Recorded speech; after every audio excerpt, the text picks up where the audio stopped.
À droite, François Fillon avait également été désigné par la primaire de la droite, donc ça aurait pu marcher en fait sans l'affaire de son épouse qui était son assistante parlementaire, Hervé Marseille. Oui, ça aurait pu marcher.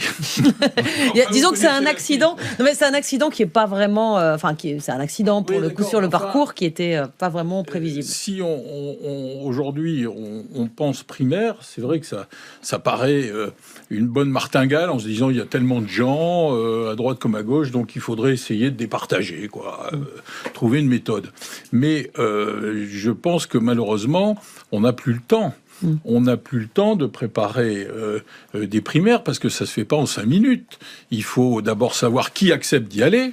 Oui, ça, on voit que c'est un problème. À droite comme à gauche, je suis pas convaincu que tous ceux qui sont candidats aient envie de se soumettre à une primaire. Loin de là. Voilà, donc si les gens ne viennent pas concourir, ça sert à rien.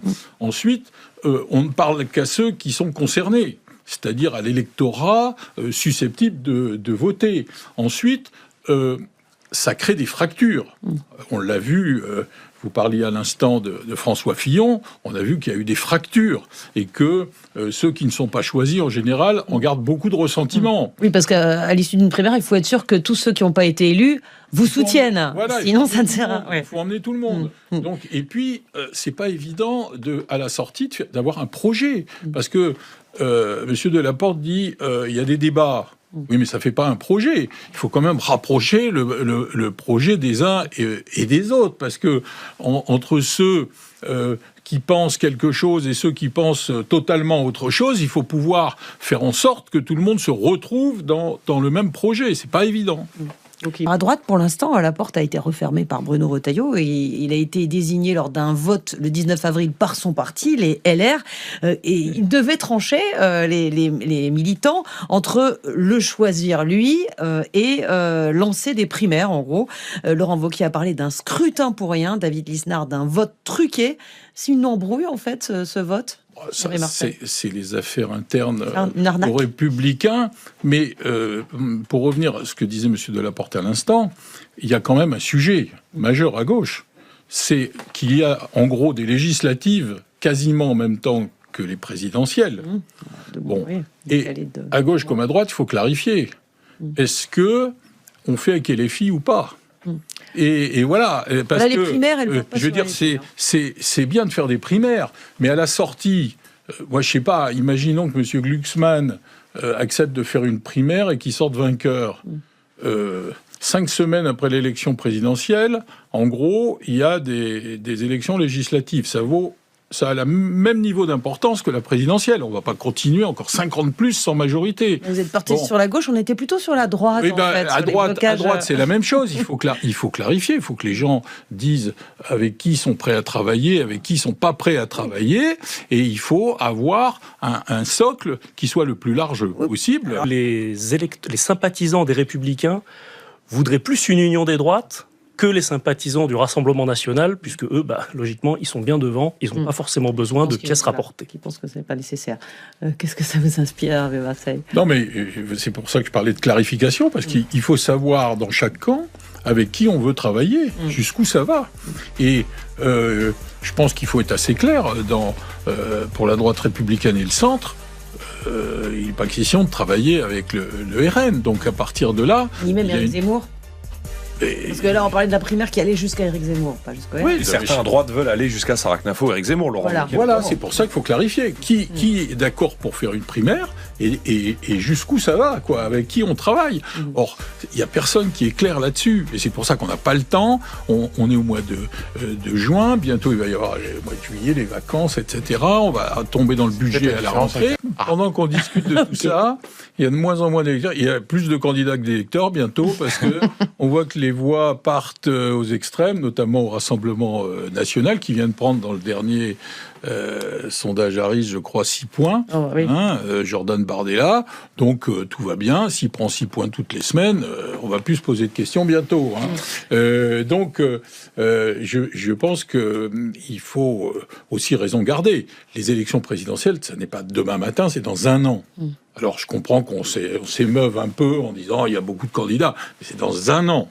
C'est énorme maintenant. Hein. Il faut bien partir à un moment donné, convaincre, aller chercher. Oui, d'accord. Mais enfin, comme Arthur Delaporte, je suis parlementaire. Déjà qu'on ne sait pas ce qui se passe la semaine prochaine au Parlement, donc on nous demande de réfléchir à ce qui va se passer dans un an. Donc il y a quand même un peu de temps. Et puis, il y a des candidats, c'est normal, c'est la démocratie. Chacun fait valoir sa candidature. Les modes de communication ont changé par rapport aux années passées, avec les réseaux sociaux, la façon de s'exprimer. Tout ça a évolué. Donc, laissons un peu de temps au temps. Et je pense aussi que ceux qui sont candidats, globalement, ils sont quand même responsables. À un moment donné, ils vont bien voir en lisant les sondages, en écoutant les uns les autres, avec les moyens aussi. Il faut des moyens pour faire campagne. À un moment donné... On va en parler des moyens, parce que c'est aussi l'enjeu d'être soutenu par un parti. Mais Marseille. Oui, mais je veux dire, on voit bien qu'à force de parler boutique, on dégoûte aussi les Français. Parce que c'est bien de leur dire, voilà, nous, les problèmes du Parti Socialiste, vous comprenez, c'est terrible, il y a machin, il y a truc, etc. Et on pourrait dire la même chose, d'ailleurs, à droite et au centre. Je veux dire, les Français, ils attendent qu'on leur parle à eux, et qu'on leur parle de leurs problèmes, et qu'on apporte des solutions. C'est pas qu'on leur dise, on va vous expliquer nos problèmes. Ils vont nous dire, écoutez, vous passez votre temps à parler de vous, à nous expliquer les difficultés que vous avez entre vous, et qu'est-ce que vous faites pour nous. Il y a des candidats qui commencent à dévoiler leur programme. Pas tant que ça quand même. C'est un peu facile, je trouve, comme mais argument. Non, pas tant que ça. Mais j'ai cru comprendre déjà qu'il y avait un projet qui avait été ébauché par Mme Chloé Ridel, d'ailleurs. C'est ça, c'est exactement voilà. Ça. J'espère qu'il est commun à tous les candidats. Et donc... c'est ça toujours le problème. Commun à tous les candidats. Et donc, j'ai lu le livre de Raphaël Glucksmann, il n'y a pas de grande différence. J'ai lu ce que propose Marine Tondelier, il n'y a pas de grande différence, mais chacun a sa singularité. Oui, mais je suis pas sûr que les Français soient fascinés en attendant de savoir ce que va expliquer Mme Tondelier ou Monsieur Machin. Si on est capable de trouver un compromis sur le budget. Vrai. Donc, ça sera un débat dans le débat. Et c'est quand même du concret. Mais est-ce que les Français sont prêts aujourd'hui à entendre justement les programmes Est-ce qu'ils sont à l'écoute Est-ce qu'on a le sentiment Non, je crois pas du tout. Enfin, c'est mon sentiment. Je veux dire, j'ai pas le sentiment que les Français, pour l'instant, soient dans le débat. Et c'est vrai, je crois que c'est Arthur Delaporte qui l'a dit, on a vu à l'occasion des dernières élections présidentielles, les deux dernières au moins, que l'opinion se coagulait à peu près vers février. À Marseille, on n'a pas encore tout vu. Il y a encore des candidats tapis dans l'ombre, prêts à surgir plutôt d'ici quelques mois. Possiblement. Je pense qu'il y a des candidats qui font assaut de formules pour manifester un intérêt. Je me prépare, j'y réfléchis, je ne suis pas indifférent. Ceux-là, ils peuvent attendre que les primaires éventuelles passent et surgir après, en fait. Vous avez des candidats à la candidature qui attendent à un moment donné en se disant si certains abandonnent, il y a peut-être un espace politique qui se crée. Vous parlez de qui, là? Vous avez une idée? Je ne sais pas, tout le monde sait, on parle du nom de Jean Castex ou de François Hollande qui est en retrait aussi et qui attendra pour sortir de là.